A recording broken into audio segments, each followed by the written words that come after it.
Muy buenos días, hermanos. ¿Qué tal descansaron anoche?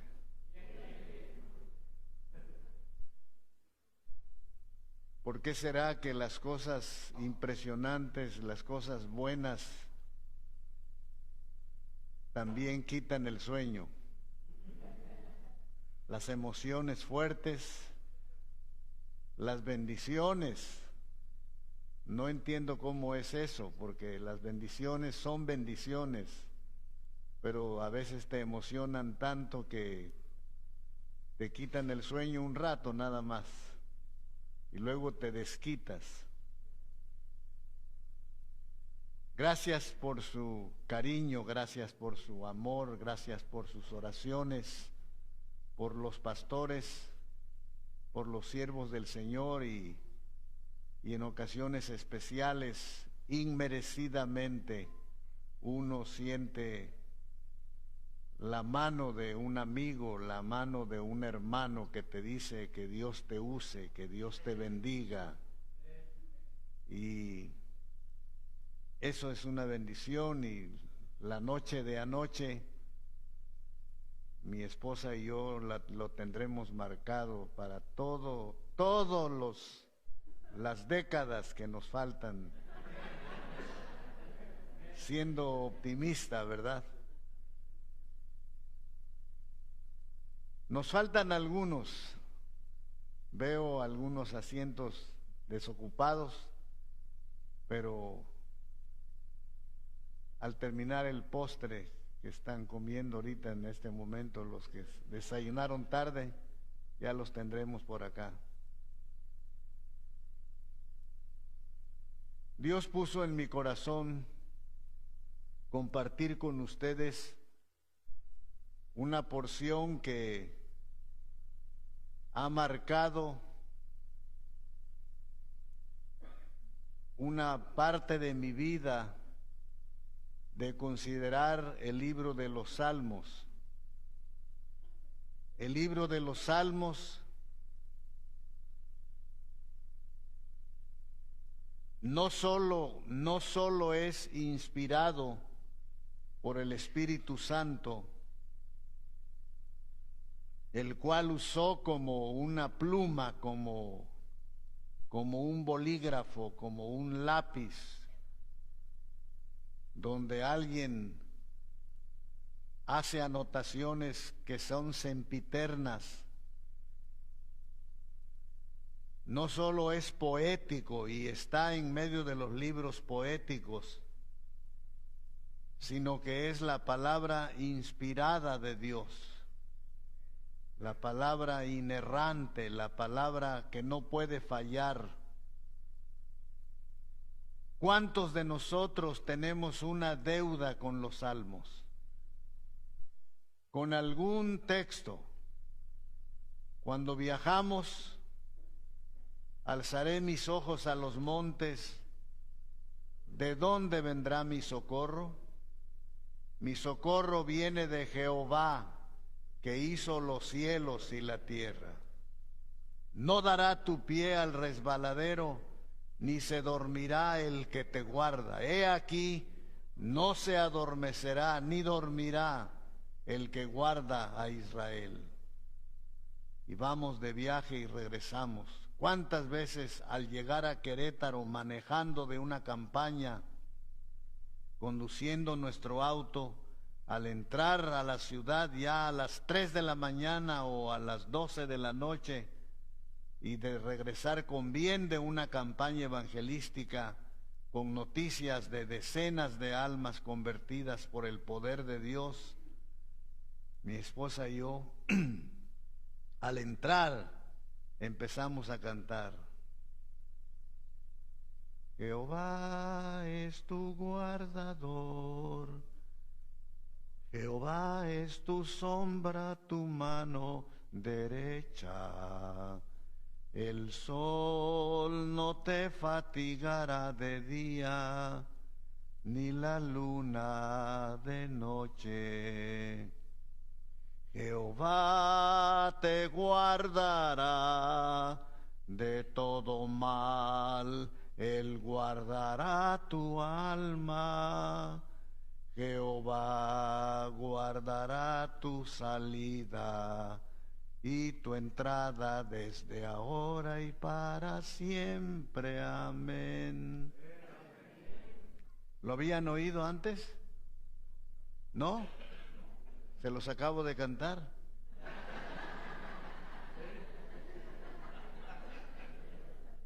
Qué precioso salmo. Alguien le puso esa música bonita, pero no es original del sentido de que así se cantaba. Pero las verdades del salmo son tremendas. Hay salmos que son oraciones. Hay salmos que son experiencias de la vida de la gente de aquellos tiempos. Hay salmos que son victorias narradas. Hay salmos que son confesiones de pecado,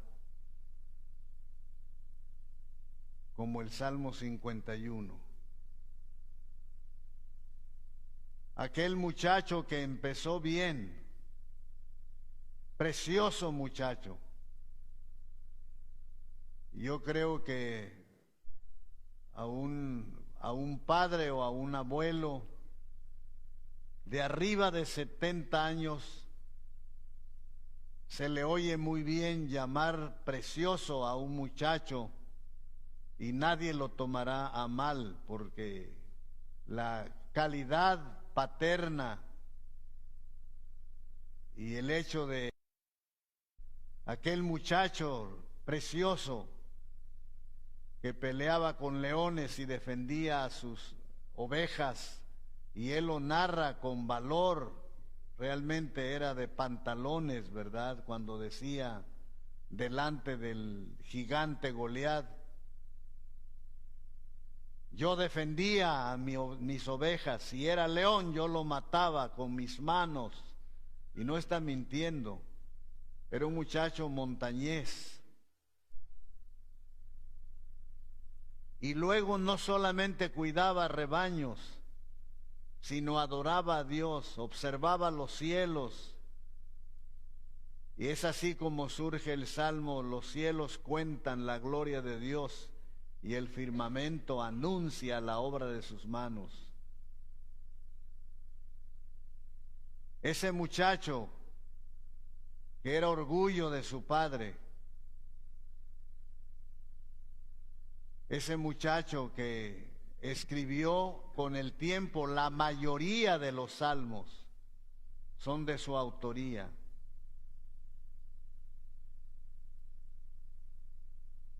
Ese muchacho llegó a ser rey y temporalmente no aguantó el nombramiento, no aguantó la corona y cometió un grave error. Y ese grave error marcó su vida. Codició a una mujer, ya sabemos la historia, Betsabé, la esposa de Urías Eteo. Y Urías Eteo era uno de sus mejores hombres. Y había ido a la guerra, me parece que contra los amonitas, para defender a él, al rey y a su reinado. La esposa cometió un descuido, también tuvo su parte, y se estaba bañando. Da la impresión de que hubiera algo de exhibición allí en ese acto, cuando se narra. Y David en esa ocasión no fue a la guerra, se quedó en palacio y no se quedó a coleccionar sus salmos y arreglarlos en los estantes. Se quedó a ver qué. Es una frase mexicana también que quiere decir: ¿y tú qué vas a hacer en la tarde? A ver qué. Y se quedó en palacio a ver qué.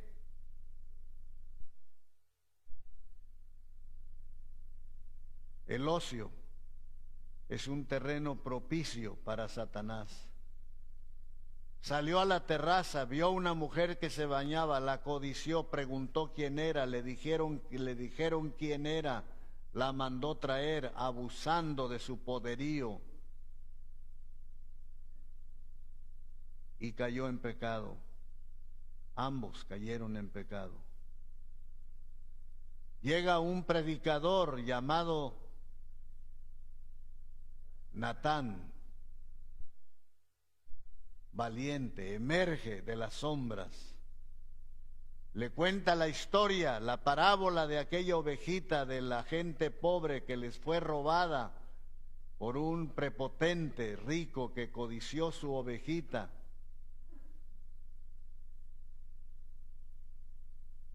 Y Natán le está contando al rey David eso. Y cuando David lo está oyendo, la parábola, interrumpe al profeta Natán y le dice: ese hombre que hizo tal cosa debe morir. Y el dedo índice todavía no bajaba de David, que estaba dando la condena, cuando el profeta le dice: tú eres ese hombre. Tú eres ese hombre. Jehová te puso aquí, te bendijo así y asá, y le da la lista y le dice: y mira lo que tú has hecho. En ese momento, la palabra del profeta asesta como un golpe el rostro de David. David se conmueve, toma su pluma y empieza a escribir: ten piedad de mí, oh Dios, Salmo 51. Ten piedad de mí, oh Dios, conforme a tu misericordia. Conforme a la multitud de tus piedades, borra mis rebeliones. Lávame más y más de mi maldad y límpiame de mi pecado. Porque yo reconozco mis rebeliones y mi pecado está siempre delante de mí. Contra ti solo he pecado y he hecho lo malo delante de tus ojos.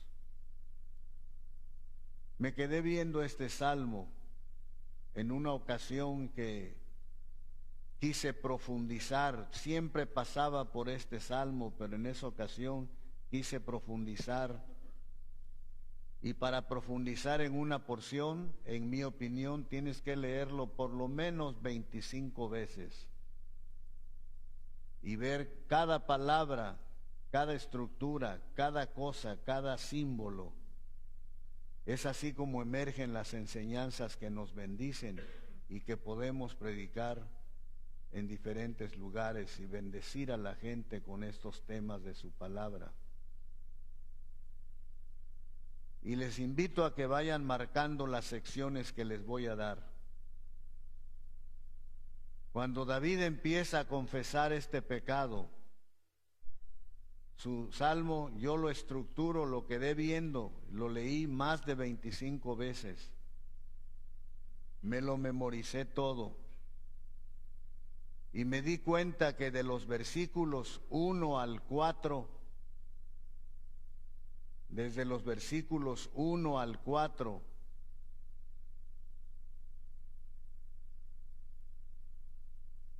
lo podemos titular el reconocimiento de nuestro pecado.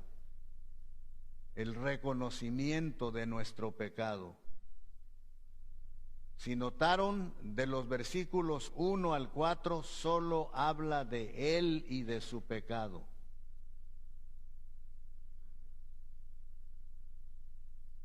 Ten piedad de quién? De mí, dice David, oh Dios, conforme a tu misericordia, conforme a la multitud de tus piedades, borra ¿qué? Mis rebeliones.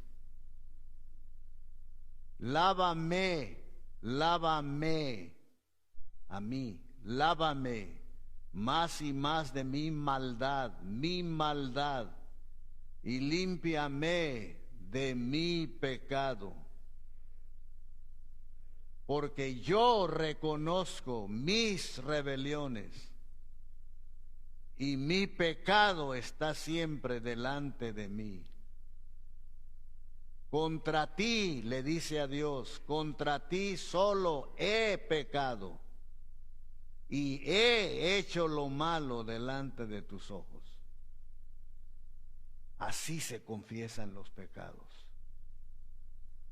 No, yo sé que no debemos pecar. Lo mejor, lo sublime es mantenerte recto y limpio delante de Dios.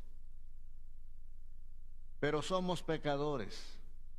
Adolecemos de la caída desde nuestros primeros padres en el huerto del Edén y estamos contaminados y somos proclives a caer.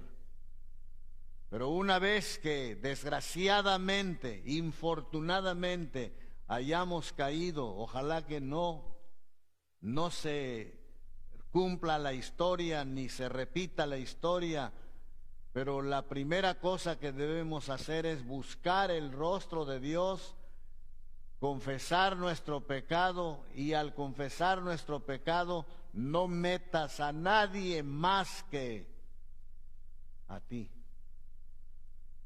Eso admiro de David. Estoy en contra de su pecado, pero admiro su reacción. No dijo, contra ti hemos pecado. Y si lo hubiera dicho, era correcto.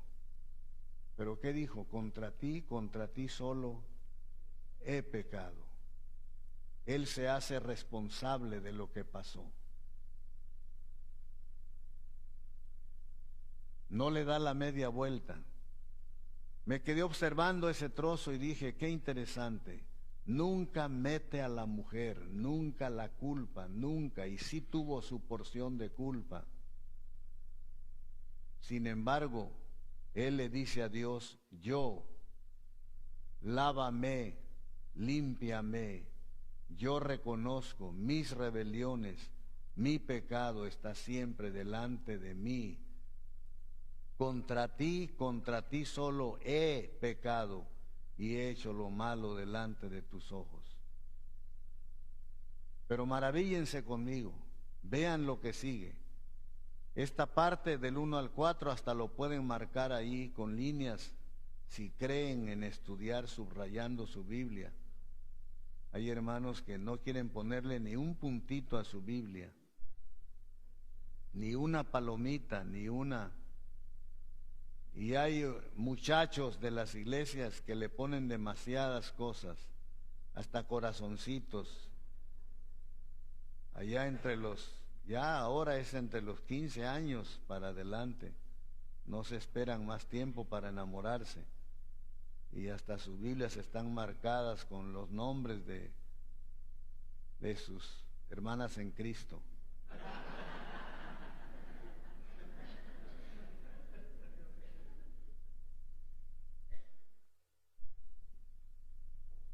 Pero pueden marcar del 1 al 4, sería del 1 al 4a, la mitad del 4, el reconocimiento de nuestro pecado. Porque vean lo que sigue. Para que seas reconocido justo en tu palabra y tenido por puro en tu juicio. He aquí en maldad he sido formado y en pecado me concibió mi madre. Y sigue hablándole a Dios. He aquí tú amas la verdad en lo íntimo y en lo secreto me has hecho comprender sabiduría. Vamos a extraer lo que hay ahí en ese trozo que acabo de leer. En el versículo 4 le dice a Dios, contra ti solo he pecado y he hecho lo malo delante de tus ojos. Pero luego dice, para que seas reconocido, ¿qué? justo en tu palabra. ¿Cómo le está llamando a Dios? Justo. Y le dice, para que seas reconocido justo en tu palabra. Y luego usa otra expresión más depurada todavía. Y tenido por puro en tu juicio, puro.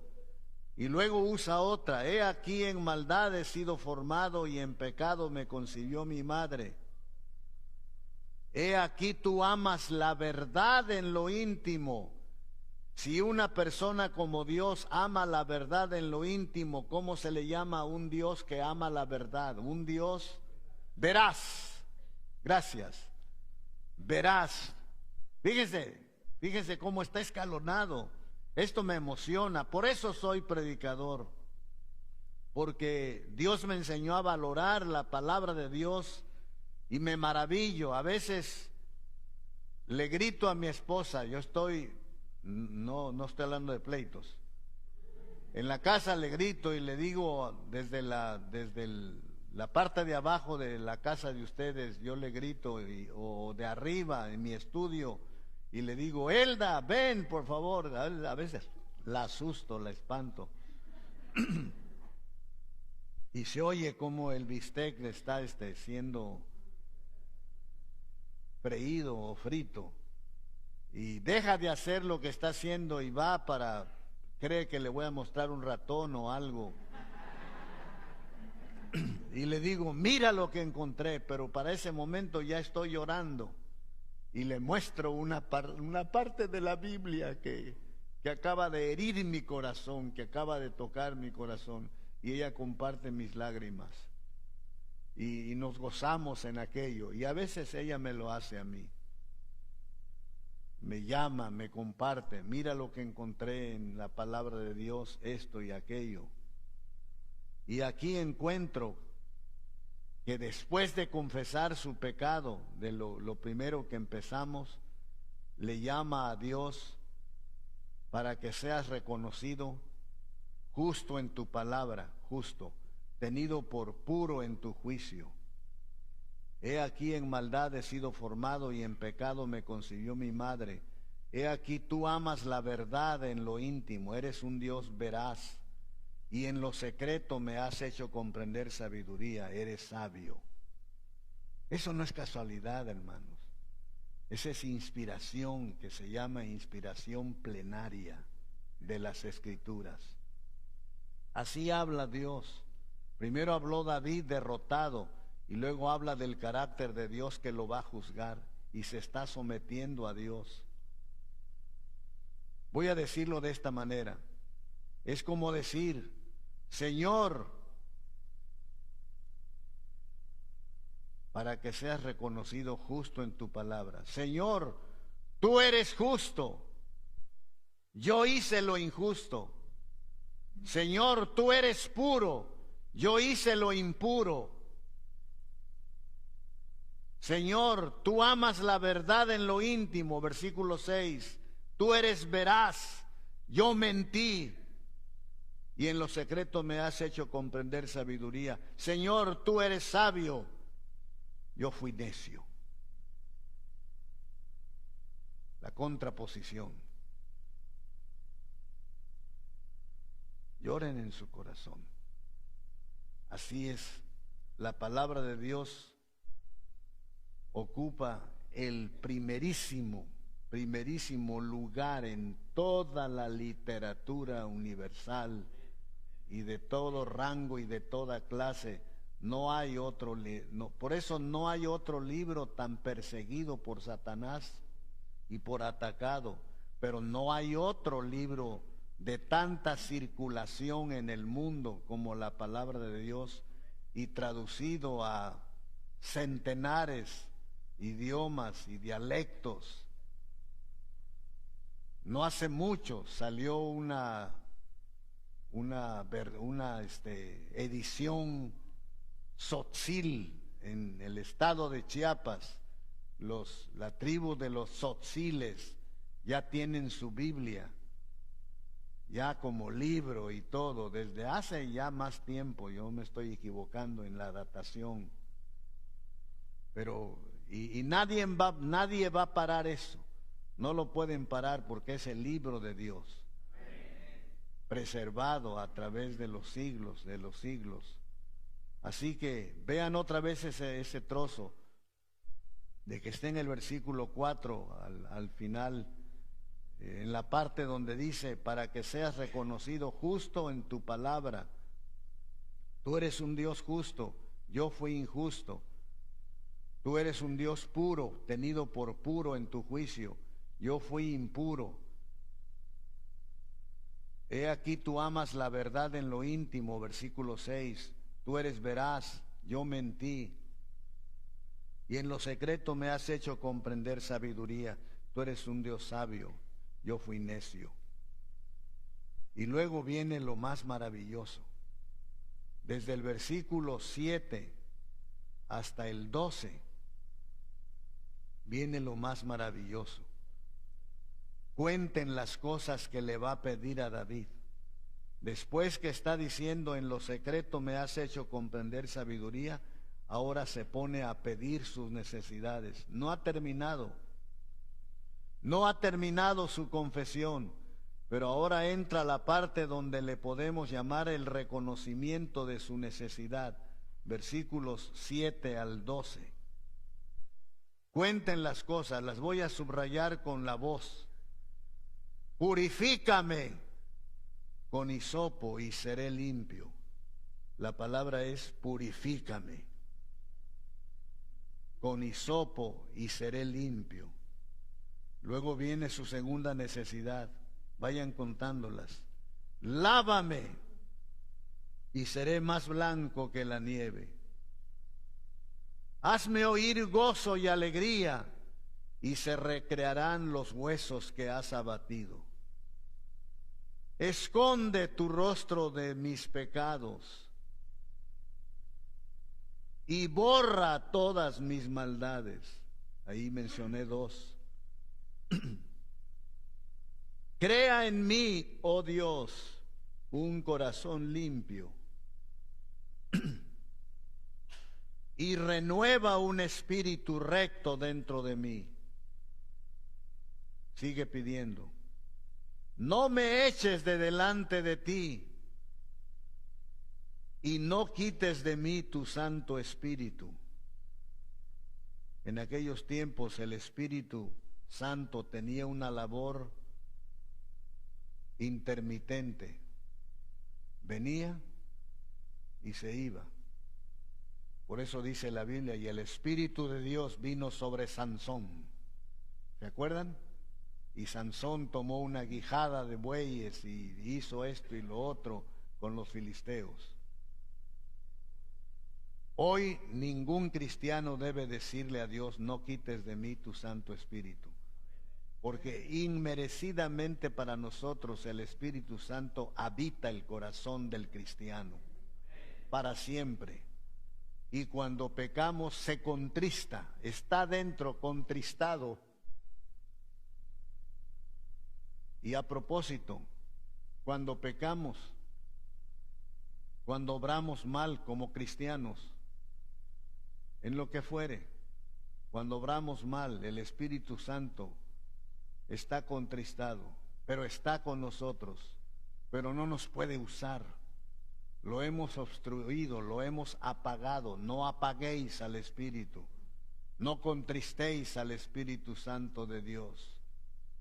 Y cuando cometemos pecado y no lo confesamos y lo guardamos en el corazón, se contrista. Deja de trabajar en nosotros y empieza a trabajar a través de nosotros y empieza a trabajar con nosotros. Déjeme decirlo así, pierde tiempo. Le hacemos perder el tiempo al Espíritu Santo. Nos está convenciendo, convencerá al mundo de pecado, de justicia. Nos está convenciendo hasta que confesemos los pecados, limpiemos el altar del corazón y le podamos servir, pero se perdió tiempo. Entonces, dice, No quites de mí tu Santo Espíritu. Hoy no se debe orar así. Vuélveme el gozo de tu salvación. Esto es otra cosa que pide. Y espíritu noble me sustente. ¿Cuántas cosas pidió? Sí, Señor. 11. Tome nota, véalo bien, ahí lo está usted viendo conmigo. Vamos a leerlas. Es la parte más bonita, del 7 al 12. En voz alta, por favor. Purifícame con hisopo y seré limpio, y seré más blanco que la nieve. Hazme oír gozo y alegría, y se recrearán los huesos que has abatido. Sigan.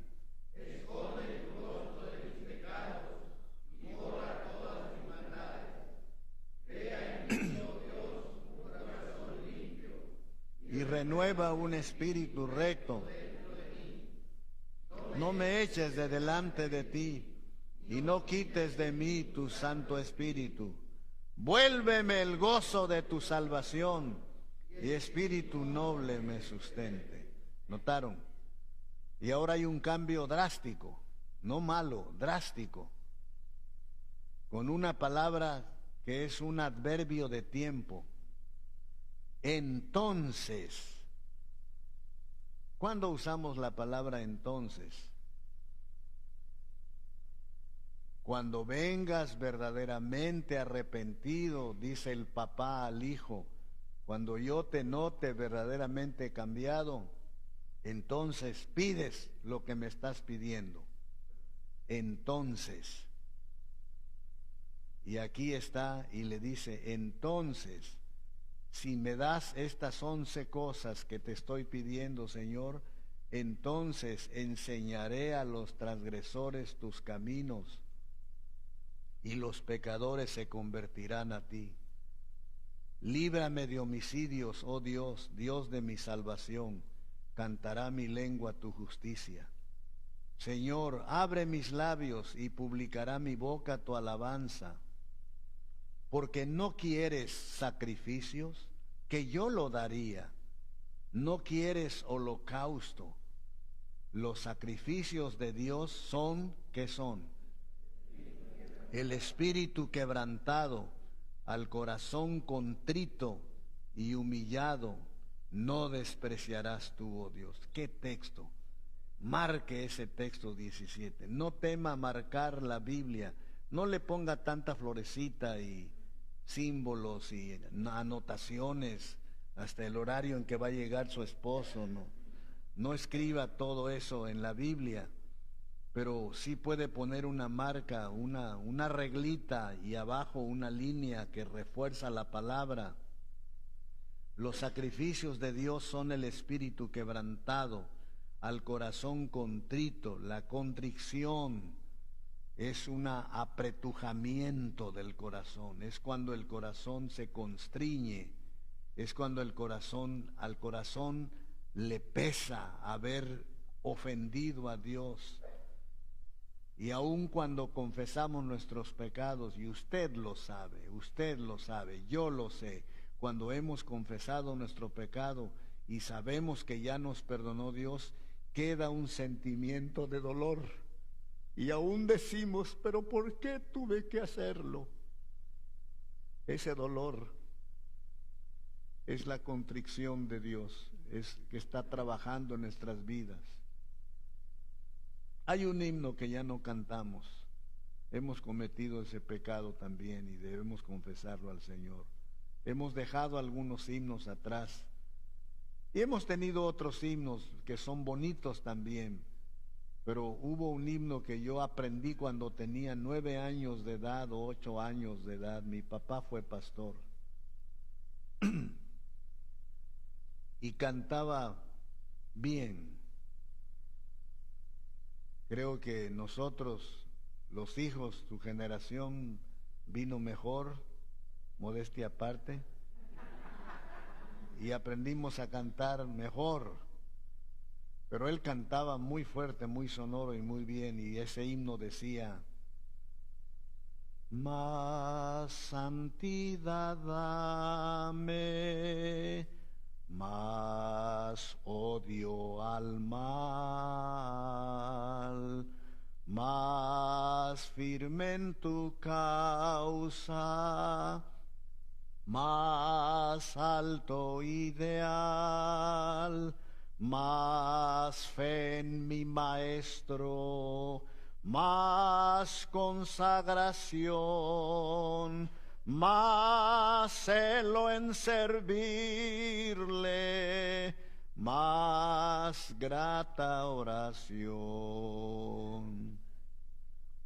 Más santidad dame.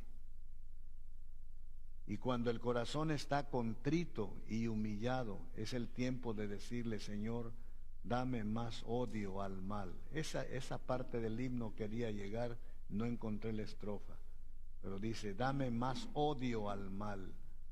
Que después que confieses tu pecado, pídele odio hacia ese pecado. Se vale odiar la maldad, se vale amar la bondad, se vale odiar la mentira. ¿Cuántos daños nos ha causado la mentira, la crítica, el juzgar? Borra todas mis maldades. Y luego termina, estamos en enseñaré, ¿verdad? Entonces enseñaré, versículo 13, enseñaré a los transgresores tus caminos y los pecadores se convertirán a ti. Y mire lo que dice en el 14, líbrame de homicidios. ¿Por qué dice eso? Que su pecado fue múltiple. No solo codició a una mujer, no solo se metió con una mujer, mandó traer al esposo de la guerra cuando había pecado, para tapar el pecado, haciéndole que él pensara que porque fue a dormir con su esposa, lo mandó traer de la guerra, lo sacó de la guerra y le dijo que viniera a su casa. Pero Urías llegó al palacio, durmió una noche, 2 noches en el palacio, y el rey insistía que fuera a su casa para que su pecado quedara encubierto, porque la mujer había quedado embarazada. Entonces Urías le dio una lección de lealtad y le dijo: no, ¿cómo voy a ir a mi casa a tener deleite con mi señora cuando mis amigos están muriendo en la guerra? Yo los estoy viendo que caen de 2, de 3, y yo teniendo deleite con mi señora. No debiste llamarme. Aquí en palacio me quedo. Luego lo emborrachó y todo atarantado le volvió a decir: no sé cómo se lo dijo. Yo nunca me he emborrachado, pero le dijo: no, aquí me quedo. Entonces David dijo: no tengo más remedio que matarlo. El rey David, el escritor de los Salmos, lo mataré. Hizo una carta que decía, la carta era al comandante del ejército, Joab: Joab, pongan a Urías en lo más recio de la batalla, donde pelean los hombres más valientes, y tú sabes que no está en ese rango, pero ponlo allí, y una vez que estén al frente, váyanse y déjenlo solo. ¿Y quién creen que llevó la carta? La mandó con él mismo. Qué terrible fuiste, David, en un momento dado. Te sigo admirando por tus salmos, pero fuiste terrible en ese momento. Y entregó la carta a aquel hombre tan leal, ni la leyó. La leyó el capitán, obedeció a David y Urías desapareció. lo mataron los amonitas.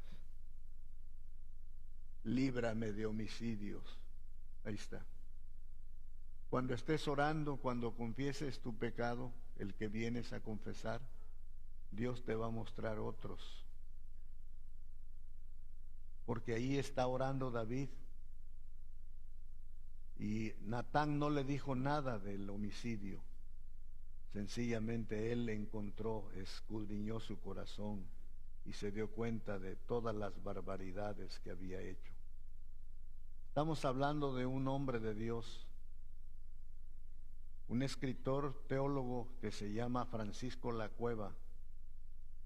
Escribe unas líneas impresionantes en uno de sus libros donde dice: los grandes hombres de Dios también fueron grandes pecadores.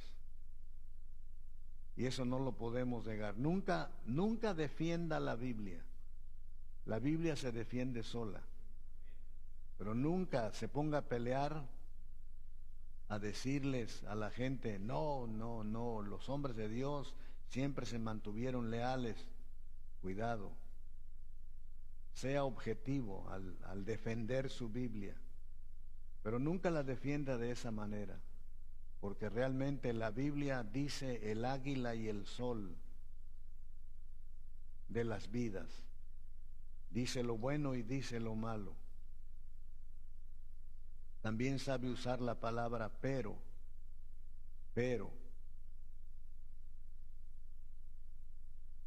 Y aquí está diciendo David: entonces enseñaré a los transgresores tus caminos.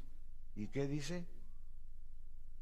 Y los pecadores se convertirán a ti. Hasta que yo arregle mi comunión contigo me vas a usar, Señor. Líbrame de homicidios, oh Dios, Dios de mi salvación. Cantará mi lengua tu justicia. Señor, abre mis labios y publicará mi boca tu alabanza. Mire todo lo que estamos leyendo ahora. Es victoria. Porque no quieres sacrificio, que yo lo daría. No quieres holocausto. Los sacrificios de Dios, ¿qué son? El espíritu quebrantado, al corazón contrito y humillado, no despreciarás tú, oh Dios. Y luego en el 19 vuelve a usar la palabra que traemos. ¿Cuál es la palabra? Entonces, al fin, ahora sí, tradúzcalo como quiera. Al cabo que la original ya está escrita ahí. Entonces, ahora sí, después de todo aquello, entonces te agradarán los sacrificios de justicia. Entonces te va a dar gozo poner tu diezmo y todas tus ofrendas, porque ya las va a recibir Dios con todo el corazón. Entonces ofrecerán becerros sobre tu altar. ¿Le puede titular a todas las líneas que puso? Condiciones para una confesión eficaz. Condiciones para una confesión eficaz. Primero, reconocer nuestro pecado. Segundo, reconocer el carácter de aquel contra el que pecamos. Tercero, reconocer nuestra necesidad. Y cuarto, reconocerán nuestro testimonio. Se lo repito, por el muy perfeccionista que dijo: yo quiero tener los 4 títulos escritos. El reconocimiento de nuestro pecado, versículos 1 al versículo 4. 4a, eso. Luego, el reconocimiento del carácter de Dios. Versículos 4b hasta el 6, donde dice: tú amas la verdad en lo íntimo. Luego viene el reconocimiento de nuestra necesidad espiritual. Es donde pide las 11 cosas, empezando con purifícame.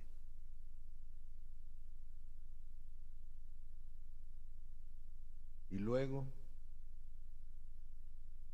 el reconocimiento del testimonio. Entonces enseñaré a los transgresores tus caminos y los pecadores se convertirán a ti. La gente con quien yo hable de Cristo ya me va a creer más cuando vean mis frutos y mi vida. Hermanos, esto que les acabo de dar se llama un devocional. Un devocional no debe llegar a 1 hora. No llegamos a 1 hora, ¿verdad? Esto es para usarlo en su vida práctica. No me pinto como el mejor, nadie es el mejor, pero me ha servido tanto este salmo.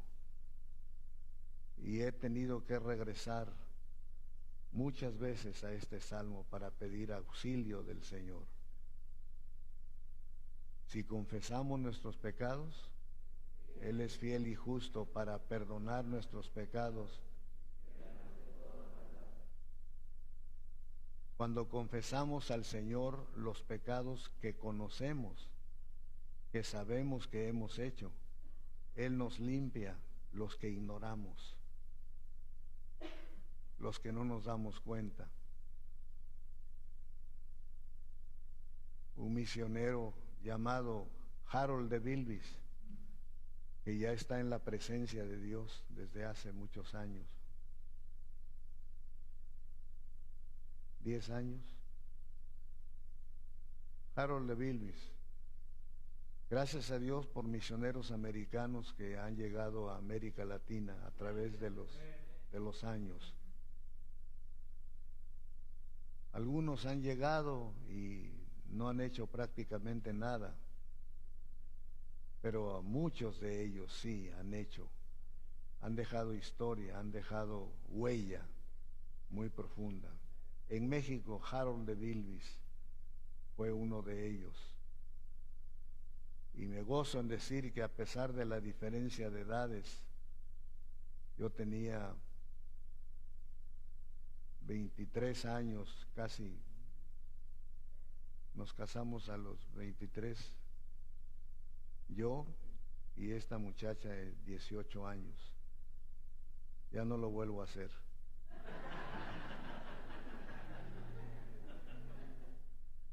¿Qué es eso de que se casen a los 18 años, verdad? Así era antes. Y Harold de Bilbis tenía más de 40 años. Él era el misionero del área, yo era el obrero nacional y abrimos una iglesia en la ciudad de Puebla. Y él, cuando nos hablaba de estas cosas, él era muy paciente. ¿Han conocido gente paciente, verdaderamente paciente? Esa gente suele repetir las palabras. A ver, a ver, a ver, a ver, a ver. ¿Qué estás diciendo? Y tú lo escuchas como a un padre. Y así era él. Y él decía, subraya tu Biblia, hermano, y todo lo que tengas subrayado, regresa donde está subrayado y repítelo. Eso te va a ayudar mucho. Y luego decía, ¿verdad? No decía verdad, sino decía, ¿verdad?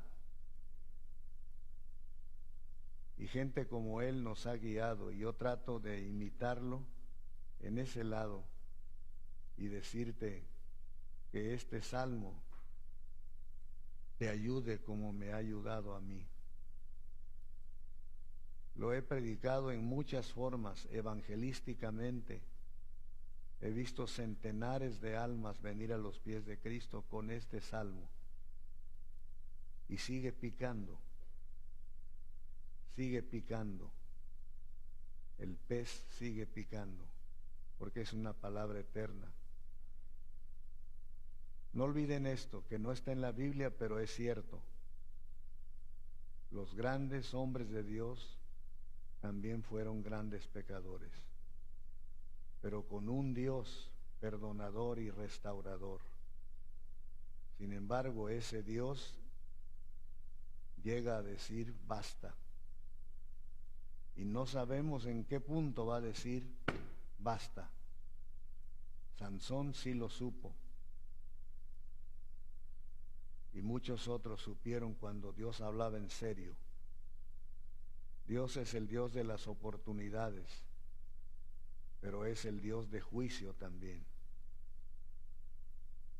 Inclinemos nuestros rostros para orar.